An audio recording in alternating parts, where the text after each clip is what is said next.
నమస్తే అండి. శ్రావణ మాసము ప్రారంభమైంది. ఆషాఢ మాసం వెళ్ళిపోయి శ్రావణ మాసము మొదలైంది. ఇక్కడ నుంచి మనకి పూజలే అండి. శ్రావణ మాసము, భాద్రపద మాసం ఇక్కడ నుంచి ఇంకా 6 నెలలు ఇంకా పూజలే, దేవునే స్మరిస్తాము.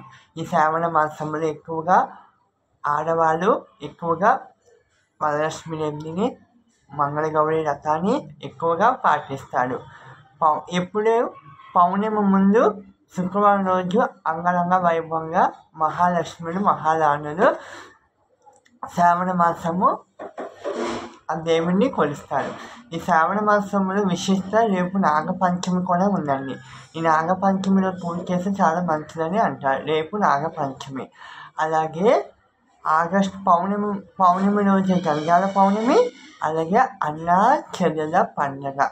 ఈ అన్నా చెల్లెల పండుగ, నాగ పండుగకి కూడా ఈ శ్రావణ మాసంలోనే వస్తుంది. అలాగే సంకటహార చతుర్థి కూడా వినాయకుడిని పూజిస్తాం. శ్రావణ మాసంలో విశేషంగా కూడా పూజలు చేస్తాము. అలాగే అమావాస్య రోజు సింహాచలంలో ఉన్న శ్రావణ మాస అమావాస్య రోజు కూడా ప్రతి అమావాస్య రోజు కాళీభైరవ కూడా పూజ చేస్తామండి. విశిష్ట పూజలు కూడా ఈ శ్రావణ మాసంలో కూడా పూజ చేస్తాము. ఈ శ్రావణ మాసంలో 5 శుక్రవారాలు వచ్చాయండి. అలాగే 4 మంగళవారాలు వచ్చాయి.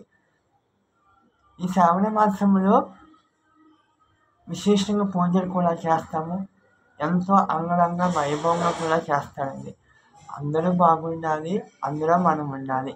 ఆ దేవుని కృపా కటాక్షము, అమ్మవారి అనుగ్రహము అందరికీ ఉండాలని, మీరు చేసే ఇంటి పనులు కూడా దేవుని కృపా కటాక్షం, ఆరోగ్యం అందరికీ ఇవ్వాలని, ఆ మహాలక్ష్మీదేవి సిరి సంపదలు, అష్టవైభోగాలు అందరికీ ఉండాలని, మీరు చేసే ఇంటి పనులు కూడా దేవుని కృపా కటాక్షం, ఆరోగ్యం అందరికీ ఇవ్వాలని మనసుని కోరుకుంటున్నాను. నా ఛానల్ని సబ్స్క్రైబ్ చేయండి. మీకు తెలిసిన వాళ్ళకి షేర్ చేయండి. మీకు తెలిసిన వాళ్ళకి సబ్స్క్రైబ్ చేయించండి. మీకు తెలిసిన వాళ్ళకి కామెంట్ చేయించండి. నేను ఇంకా ఎన్నెన్నో తెలియని విషయాలు మీకు చెప్తాను. తెలియని విషయం తెలుసుకుని కూడా మీకు చెప్తాను. ఓకేనా ఫ్రెండ్స్?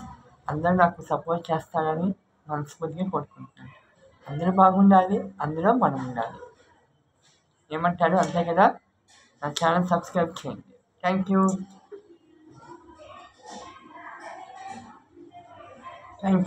లాట్. నన్ను ఇంతవరకు సపోర్ట్ చేస్తున్నందుకు థ్యాంక్ యూ అందరికీ.